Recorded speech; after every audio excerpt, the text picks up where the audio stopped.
तुम्हारा सच्चित आनंद रूपाय, ये ठाकुर जी के स्वरूप हैं। 3 स्वरूप है, सत, चित और आनंद। सत, सत माने सत्य, जो कभी बदलता नहीं है।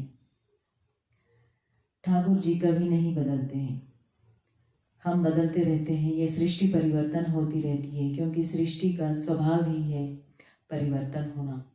तो ये शरीर भी इस सृष्टि से जुड़ा हुआ है, 5 तत्वों से ये शरीर बना है, इसीलिए इस शरीर में भी परिवर्तन होता जाता है।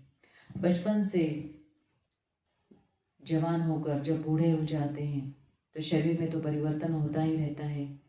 फिर इस जन्म में शरीर छोड़ते हैं, फिर अगला जन्म लेते हैं।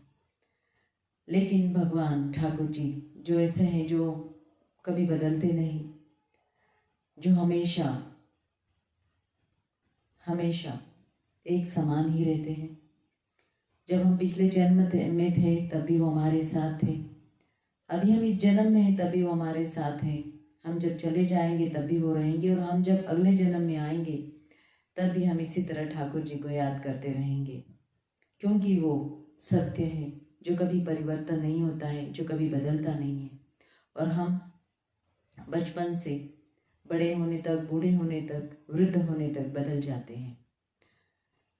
एक उदाहरण इसके लिए हम कहेंगे कि जब हम छोटे बच्चे होते हैं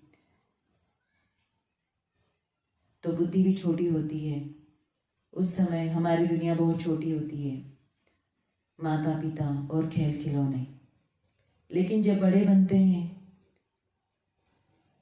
तब पाठशालाओं में जाने लगते हैं, हमारे गुरु, हमारे शिक्षक, हमारे माता पिता, हमारे मित्र और पढ़ाई विद्या, ये हमारे दूसरे मित्र बन जाते हैं।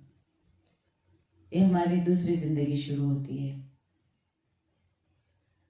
जब छोटे होते हैं तब माँ बाप पर निर्भर होते हैं, जब बड़े होते हैं, विद्या अध्ययन करते हैं, तब माता पिता के संग संग मित्रों और विद्या पर भी हम निर्भर होते हैं।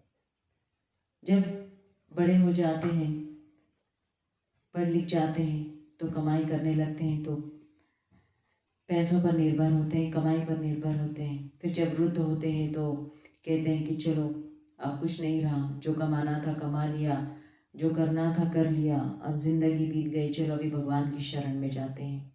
तो वृद्धावस्था में फिर भगवान की शरण में जाते हैं, गुरु बनाते हैं।